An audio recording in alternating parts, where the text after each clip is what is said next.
From Fox 8 Sports, this is the Overtime Podcast. From the Fox 8 studios in New Orleans, this is the Fox 8 Overtime Podcast. I'm your host, Sean Fazende, riding shotgun as is each and every podcast. This is Andre Johnson. Junior. Do not forget the Junior. It's very important to remember the JR at the end of the name. Before we get into today's content, be sure to like, to share, to rate, to review. If you're watching us on YouTube, do us a favor. Hit that subscribe button, get the bell notification when we drop that Fire content. Also, hello. The Gulf Coast Sports and Entertainment Network. The hat's over there. Yeah. The Gulf Coast Sports and Entertainment Network. Glad you have found us here. It is Monday in the city of New Orleans. An interesting weekend, no doubt about it. LSU advances to Omaha. Yeah. I've never seen more rainless rain delays in my life, but nonetheless, they get the job done. LSU moves on. It's a new week, a big week for the Saints. Mini camp, they close out their off-season program this week. They take that 5-week break, and they return in late July. Obviously, big things this week because attendance is mandatory, so it'll be the first time we see guys like Alvin Kamara, Tyrann Mathieu, and a couple other guys. So that is certainly good news. How you feeling today? I'm feeling good. I mean, LSU finally didn't stress me out over the weekend. They handled business against West Virginia as they should have. And now we're heading into a mini camp where, unless something unexpected happens, there's no drama. I mean, last offseason we were talking about, Alvin Kamara's contract situation, and he left day 3 of mandatory minicamp, and would he be at training camp? I don't think we have any of that this year. It'll be a good old-fashioned quarterback competition with some young, new faces. The fans will be there. They're excited to see it. It'll be a lot of fun. Hope the weather holds out because I want the fans to be able to see sort of the new look New Orleans Saints. You mentioned LSU. I was a little surprised how easy it was. I knew they were going to beat West Virginia, but I thought West Virginia was going to be a little more competitive. But LSU got a hold of them. They did not let go. Yeah, it was a good weekend for LSU, no doubt. So they go back to Omaha, and we'll see if they can finish the job. All right.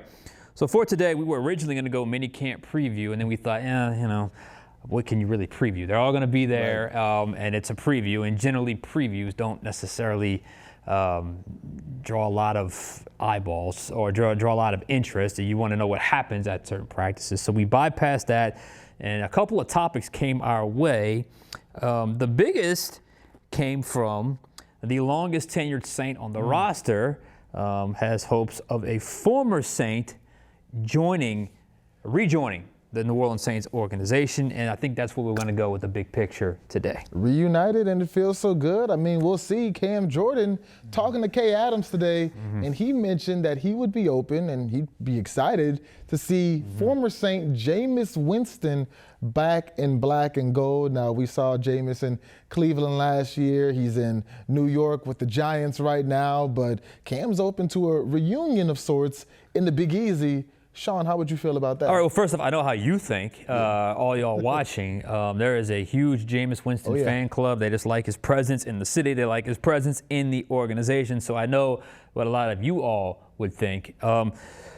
So let's get into it. Like you said, he talked to Kay Adams. Like it was kind of a back and forth interview. He was talking about the potential of adding a veteran quarterback, something that I believe this organization will eventually turn to, although we spoke with a couple of people over the past couple of weeks. It doesn't feel like that's an urgent need right now because of the way the locker room or the coaching staff is set up with 3 quarterbacks on their roster. But I think eventually they will turn to a veteran quarterback. Here is the thing. Yeah, you can say that if you're Cam. You can want that if you're a fan. The bottom line is he is still a member of the New York Giants. He has signed a contract with the New York Giants. Then they signed Russell Wilson. Then they drafted Jackson Dart. So you could see how someone's going to be the odd man out there. And if that someone is Jameis Winston, then so be it. And in my opinion, they absolutely 100% need a veteran quarterback or will need a veteran quarterback at some point. I don't think it has to be right now because I want to see all the young guys getting all the reps as much as humanly possible. I would say this, Jameis Winston now, I probably would have a different answer if it was Jameis Winston, say, 2 or 3 years ago. Jameis Winston now, to me, feels like a guy that has accepted the reality of his NFL career, that has accepted where he is at in his career. He no doubt has confidence in his abilities, but more than likely from this point on, Jameis is going to be on a roster as a backup quarterback, spot starter type of player, unless something crazy happens and he gets an opportunity and he blows up and he has a late career resurgence a la Geno Smith. So that's why I'm here to say I would, if the if the search for a veteran quarterback led to Jameis Winston, he was attainable, I would not have a problem with it. I really would not, because I think Jameis is ready to take on this sort of role. And I feel like where he's at in his career, he's always been a good teammate. He's got a massive personality, an infectious personality. Everyone loves being around him in the locker room, how much the energy keeps everybody loose, keeps everybody fun, and keeps everybody happy. He's just always in a good mood. And I think lately he's been kind of really leaning into that sort of wacky personality a little bit with some of the stuff he's doing off the field and social media, that sort of stuff. Can he be a true mentor to a young quarterback? Because that's what this current job description calls for. It's not for you to come in and save the organization and be the starter. It's, can you be a mentor to a young quarterback, either a young second-year guy, Spencer Rattler, or a young rookie in Tyler Shuck. He's never really had to do that before, but I think where he's at in his career, he would certainly embrace that role. So I am for check all those boxes. If the search led me to Jameis Winston and I can get it done, then do it. But here is my one condition. Here is my one condition, and it is simply this. He's not available right now. Yeah. He's not available right now. He is still a member of the New York Giants. And if he remains a member of the New York Giants and you want him and you have to pick up the phone and make a deal for him, what would you be willing to give up to get a player like Jameis Winston? Me personally, maybe this is good, maybe this is bad. I'm not giving anything more than 5 or 6 to get a guy like Jameis Winston, especially for a guy that they need to come in and mentor young players. And some may say that's too high, some may say that's too low. But I would not be willing to give up anything more than that to get Jameis Winston. If that were the case, I would try to maybe see what other veterans got cut at that point that you can bring in for a one-year veteran minimum type deal. And if you had to give up any sort of compensation, I don't think I would be willing to give up more than that. A late day 3 selection, I think, would warrant a Jameis Winston hypothetical trade. But those would be my conditions. If he's released and he's available, go sign him. I'm sure he'd love to sign. I'm sure he would love to be here.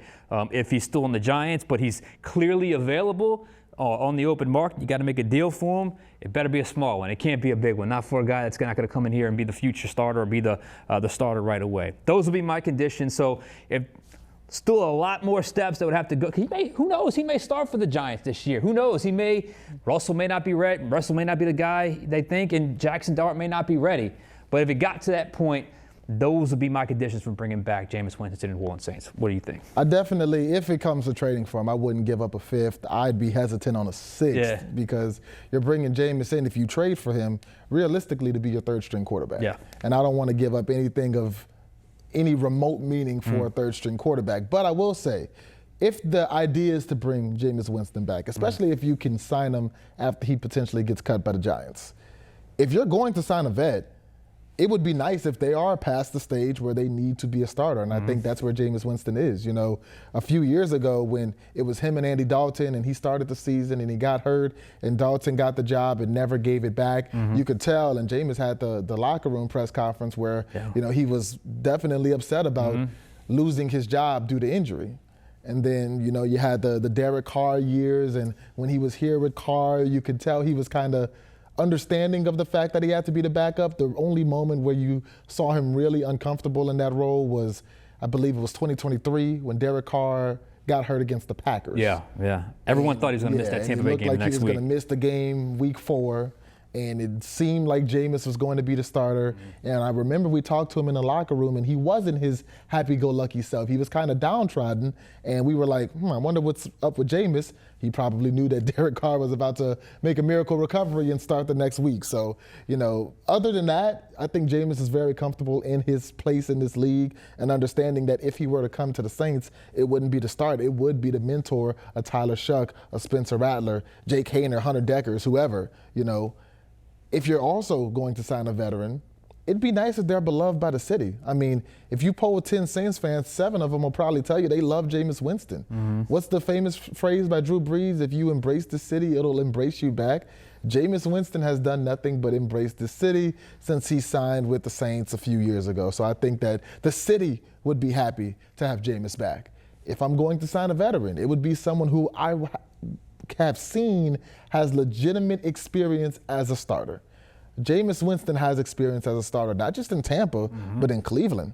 And branching off of that, Jameis Winston, if it came down to it, if the sky falls and you need Jameis Winston to enter a game, he's someone who can win you a football game, even at this stage in his career. He absolutely can. We saw with the Browns last year, they beat the Ravens. Played the Baltimore Ravens and beat them. Jameis Winston, 334 passing yards, 3 touchdowns, 0 interceptions in that game. So if push comes to shove, Jameis Winston is able to win you a football game if something happens to Rattler, if something happens to Shuck, and he finds his way in the game. Now, again, I would be okay and open to signing Jameis Winston.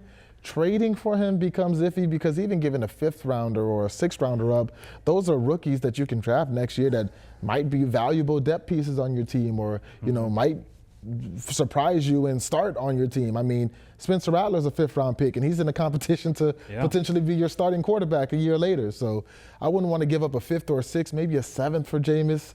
But, Jameis coming back to the Saints would be something I'm open to as long as he understands, like, hey, it's these guys' show. Shuck, Rattler, whoever wins that battle. That's key. It's their show. You're here to be the force that pushes them, that mentors them, that helps guide them through some of the pitfalls that they can fall into early in their career on and off the field, but it's their show. I agree, and maybe I should retract and say a 6th or a 7th instead of a 5 or a 6. I might consider a 6th but like you even said, it's what are you realistically bringing him in here to be the third string quarterback? Because if something were to happen, let's just say Rattler starts, something were to happen with him, they're going to turn to Shuck. If something were to happen to Shuck, they're going to turn. Now, if they got down to the 3rd string, they may need him, so be it. Maybe it would be worth it at that point. But so very late day 3, let's call it very late day 3 selection, or if he's available to be selected, to be signed, if he's on the street, then so be it. So I think Cam is a little ahead of the game, a little ahead of himself right here, just because, you don't even know. Let's just say he's their 3rd string quarterback. Do they cut him? But if they just keep him around, who knows? Right. What if they like him? What if they want him to be? What if he beats out Russell? I don't know. So there's still a lot of things that have to happen before this could even come close to a reality. But if you are in the market for a veteran, just to be some sort of mentor, just as to be some sort of almost like sometimes it's good just to have a translator, because the coach is talking to players are one thing, but you have a player kind of translating that information to a younger player. Sometimes it's like when a boss talks to you versus a coworker talks to you. Sometimes that can really make a lot of difference to a young quarterback. I remember when Garrett Grayson was here. Remember that name, Garrett Grayson? Ooh. He raved about Luke McCown, how much he was the one that really helped him adapt. And look, obviously Garrett Grayson didn't amount to anything, but it struck me just how much can get lost in translation from coach to player, and sometimes you need that veteran presence. You don't just have one young player; you have really 3, right, but it's 2. Well, I guess 4, but it's really the 2 that we're obviously closely watching are Tyler Shuck and Spencer Rattler. So still a long way to go before that becomes a reality, but a fun topic to talk about nonetheless. And if you have to ultimately sign a veteran quarterback, you could do a lot worse than Jameis Winston. Because what is a veteran quarterback that you need? You need a guy that you can honestly trust in a game situation, which he has won games. You need a guy that's got some talent, knows the offense. Well, I guess I don't know if he knows this specific offense, but obviously knows the organization. That's certainly a plus. And honestly, if he were to come here, he'd be the only one with a victory on his resume. Yep, that's the other thing as well. So count us in if it's very, very cheap or a very, very, very, very, very low-end, modest trade if it got to that point with Jameis Winston. That was not the only topic today we were going to bring up. In fact, it was not going to be the main topic until we saw it. We actually had another topic in mind. That's where we want to go next. It's not about Jameis Winston, but it's about a position we've talked about a lot, and it looks like the Saints are at least searching to address that position with one key visit. Right, former Buffalo Bill, former Jacksonville Jaguar, Gabe Davis visiting with the team, meeting the coaching staff and everything. It seems like bringing in Gabe Davis ahead of minicamp or even training camp is a possibility for the Saints. Gabe Davis, how would you feel about the Saints adding a receiver? And we've talked about this team's need for playmakers. Yes, and yes. If he's available, do it. 26 years old, 6'2", 225 pounds, so a bigger body receiver. I went back and just sort of rehashed just a quick YouTube look at some of his highlights just to refamiliarize myself with him, because I remember that crazy playoff run he had a couple of years ago. That game against Patrick Mahomes and the Chiefs, felt like he was going downfield a lot, and that's very true. He can get downfield for a big guy, which is certainly a plus. Not unlike Marquez Valdez-Scantling last year. But if you look at his numbers, he can really work the seams as well, just watching what they did. They did a lot of RPOs in Buffalo. Last year was somewhat of a lost cause. Looked like he wasn't as healthy. Yeah. Jaguars always seem to be a bit of a mess of an organization. But when he had Josh Allen, he was a baller. He will not have Josh Allen here with the New Orleans Saints, but you do need a big body receiver. He signed a 3-year, $39 million deal last year with Jacksonville. In fact, I remember seeing that sign thinking, man, that's going to be really good for Trevor Lawrence. It never really panned out. But like you said, or like we said earlier, Jacksonville always seemed to be a bit of a mess. They moved on from their coach, and we saw what absolutely happened. The Saints have $28 million in cap space. Now, I think something has to be adjusted with the Ryan Ramczyk contract. And by the time you see this, who knows, Gabe Davis may already be signed with the Saints. But you need wide receiver help, specifically bigger frame wide receiver help. Let him come in. Let him compete with Donovan Peoples-Jones. Let him compete with Bub Means. Right now, you need to get good quality football players on your roster. This is a young veteran that you might be able to get on a really good prove-it deal. You can get incredible value this time of year because these guys are still around. They understand the market shifted. They understand they're not going to get the big money contracts. So I think if the Saints got this opportunity, if I'm Kellen Moore, I don't let him leave town on this visit. See, when I heard Gabe Davis was coming in, it didn't particularly move me because to me, yes, he is 6'2". He probably weighs a little more than a Cedric Wilson, than a Bub Means, but Cedric Wilson is also 6'2". Bub Means also 6'2". When I'm thinking big body receiver, I'm thinking someone who's like 6'4", 6'5", potentially. So I'm like, okay, so he's not necessarily bigger than some of the bigger bodies on the roster for the Saints right now. And obviously Jacksonville, like you said, that was kind of a throwaway season. But in Buffalo, he was a big play guy. The Saints have 3 big play guys, and what Olave can do, what Shaheed can do, what Brandon Cooks can do. If you look at his yards per reception, in 2020, he averaged 17 yards per reception. That's a lot. 2021, 15.7. In 22, 17.4, the highest of his career. 23, 16.6. So he's averaging over 15 yards a reception. When he's making catches, at least how he was in Buffalo, many of them were deep down the field. The Saints have guys who could do that. They have a Shaheed. They have a Olave, although you don't necessarily see it as much from Olave. They have a Brandon Cooks, and you know what Brandon Cooks can do. When I picture a big body receiver, I'm picturing more of a guy who 6'4", you get him one-on-one in the red zone. Travis Kelce called it alley-oop. You throw it up to him, let him use his big body, box out a smaller defender, and make that catch in the red zone. Almost similar to how they used Jimmy Graham a few years ago. Marcus Colston. Yeah, Marcus Colston back in his prime, So I don't know if Gabe Davis is that.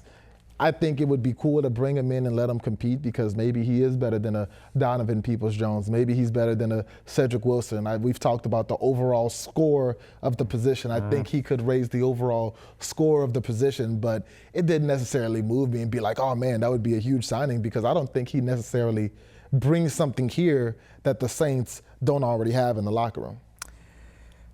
So that's a pretty hard, that's one of our few I'm all in on this move. You're pretty much you're not in on this. It'd be cool if they brought him in. I'm not opposed to bringing in Gabe Davis because, like you said, you can get him on a discount.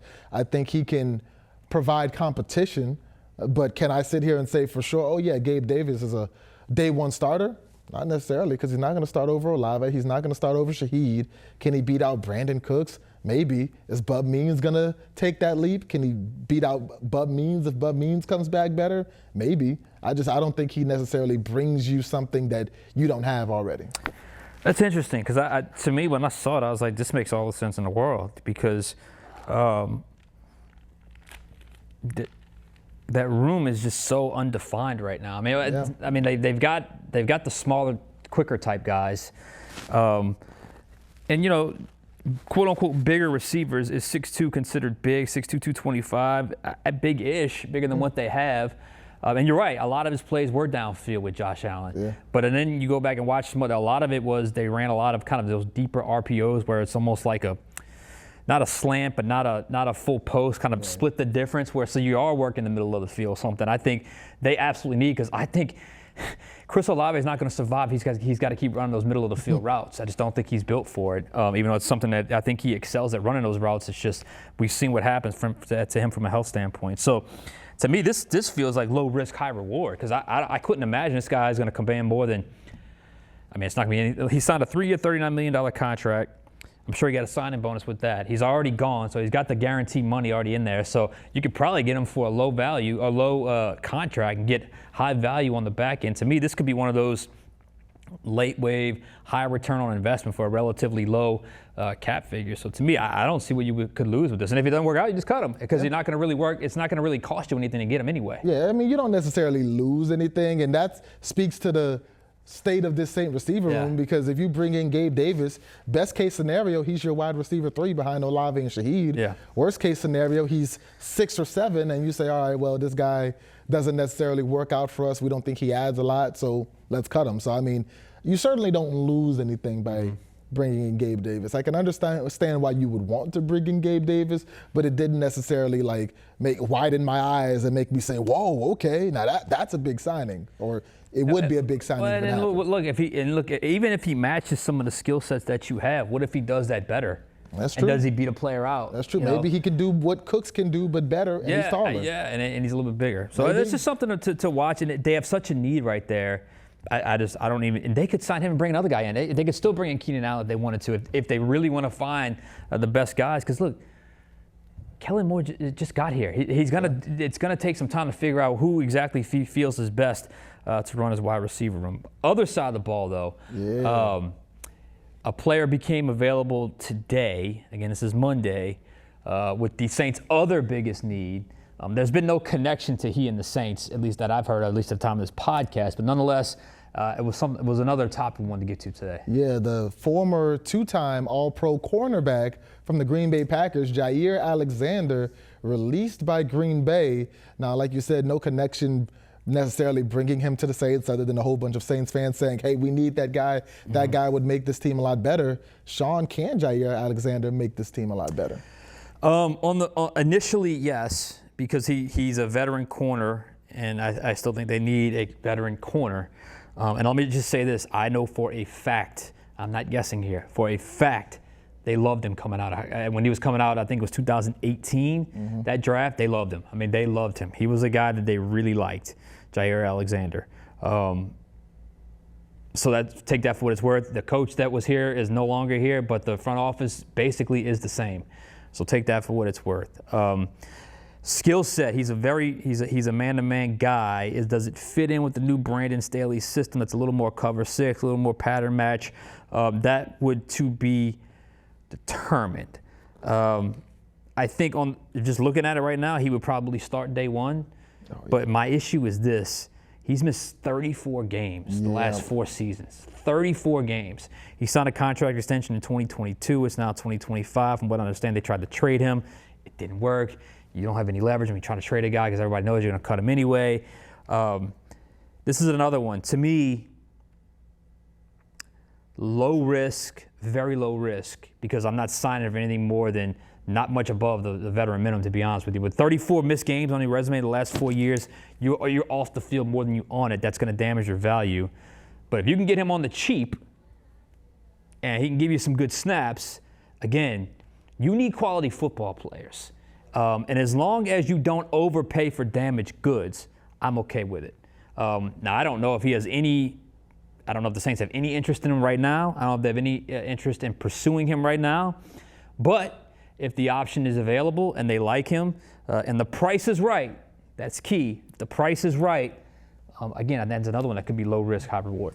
Yeah, I mean, Jaire Alexander when he plays, that's an elite cornerback. That's one of the best in the league. Someone who has consistently been a Pro Bowler, someone who has consistently been an All-Pro. Now, the only red flag, and unfortunately it's a really big one, is his health. He missed 13 games in 21, 10 games in 23, 10 games in 24, but the last 2 full seasons he played, again, he was an All-Pro. And when I thought about the possibility of signing Jaire Alexander, one name popped into my head when it comes to the Saints, Chase Young. Yeah. Chase Young was a guy who had a lot of injury concerns previously in his career. The Saints brought him here on a 1-year prove-it type of deal. He proved it. I think he was about average last year, but that was good enough for what the Saints needed from that position. They go into the next offseason. They sign him to a longer-term deal. Now Chase Young is going to, we assume, be a starter next season and give you consistent production. Can you do that for Jaire Alexander? I think you would need to, because cornerback is probably the biggest question mark outside of maybe QB for this team right now. You know, you've got Alontae Taylor, who presumably will be your one, Kool-Aid McKinstry coming off a, you know, up and down rookie year. You're asking a lot for him to play the outside this year if you don't bring anybody else in. And then you've got Isaac Yiadom, Ugo Amadi, Quincy Riley, who we didn't get to see much during OTA. So there's still a lot of big question marks in that secondary at the cornerback spot. You bring in a Jaire Alexander, you're locking down one side of the field if he can stay healthy. Then you can say, okay, Alontae, you get the other side, you play nickel, whatever you want to do. Kool-Aid, you know, you just have a lot more options if you know, hey, on this side, we have an all-pro caliber corner who's going to lock things down. Yeah, and again, with his health, the fact that no one picked up the phone apparently there was a report that the Bills had shown some vague interest, but clearly didn't come close to making a deal. And where he's at in the season, or where he's at in the off season, I don't know if he's going to be able to request a whole lot on the open market. So if it's a very like $4 or $5 million contract, 1-year deal with the heavily incentives, I got no problem with it. To me, that's low risk, and if it don't work out, it don't work out. If the young guy's better, the young guy's better. But to me, everything is open. Everything is open. Every position should be up for competition. Everybody should be in the mode of trying to get better, whether that's front office, coaching staff, players, roster. If you got to get the players in here to do that, then so be it. And Jaire Alexander would certainly be one that would qualify. All right. Wow, that's it. We got to get out of here. All right, for Andre Johnson Jr., I am Sean Fazende. We'll catch you guys next time on Overtime.